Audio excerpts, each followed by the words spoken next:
It was absolutely just insane. So we were a little shaky at first with our hatch panels, but like at the end, we really just came back. The reason that we definitely were able to then tie was because of our climb. I'm really, really proud of how we were able to fix the climb from last competition. I'm really excited to see now also that we have vision set up. I think this competition is just going to be a really fun one. Yeah, okay, so that match, I think we did pretty well.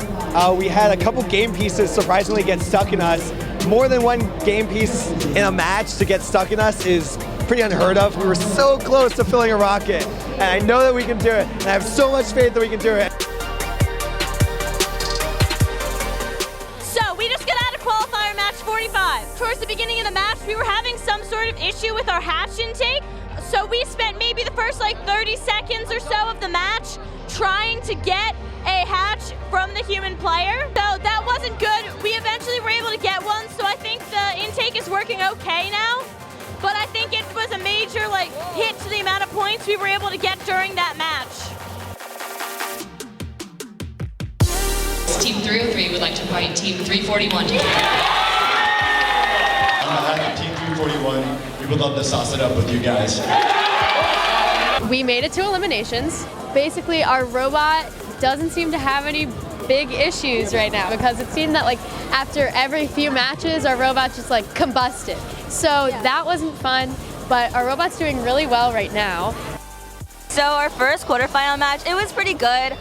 We lost by 10 points. I think the main problem was our level 3 hab climb. We fell backwards, but if we had it, we definitely could have won. We were trying to complete a rocket throughout the entire match, but the other alliance's defense was pretty good, so that kind of stopped us. So today in the stands, we've been testing a bunch of new cheers since we found that a lot of the times we weren't very together on some of the old ones and they weren't super like distinctive. So we've got a few new ones like for like when the drive team gets announced when a match starts.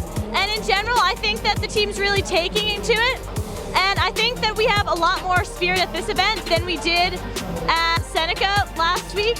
I feel like there's a lot more like energy in the stands right now, and I feel like everyone's having a really great time.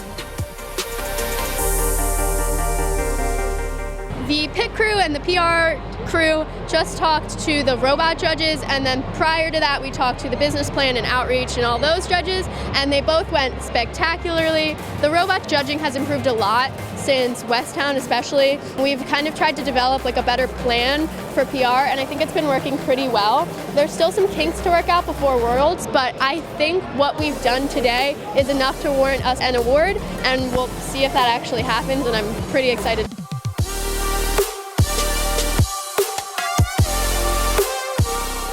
We made it past a tiebreaker match in the quarterfinals, which we have had a pretty poor history of making it through this season. 1 point differential, but man, was that a match, and I am so psyched.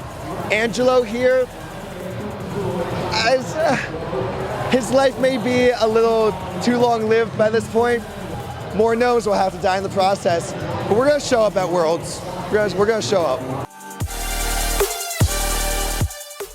Not only did we make it through there, but we went and helped 272 to try and get their robot fixed so that in the semifinals they could play at their best, because it is no fun to play with someone if they are not working at their best. They constantly shift into motion from the slightest breeze, and they would make your grandmother proud. Congratulations, Team 341. And I know this is a good robot. We may not have won an event at one of our 3 districts, but this is a good robot and a hard-working team. And I know that we can do it. I know that we can do it.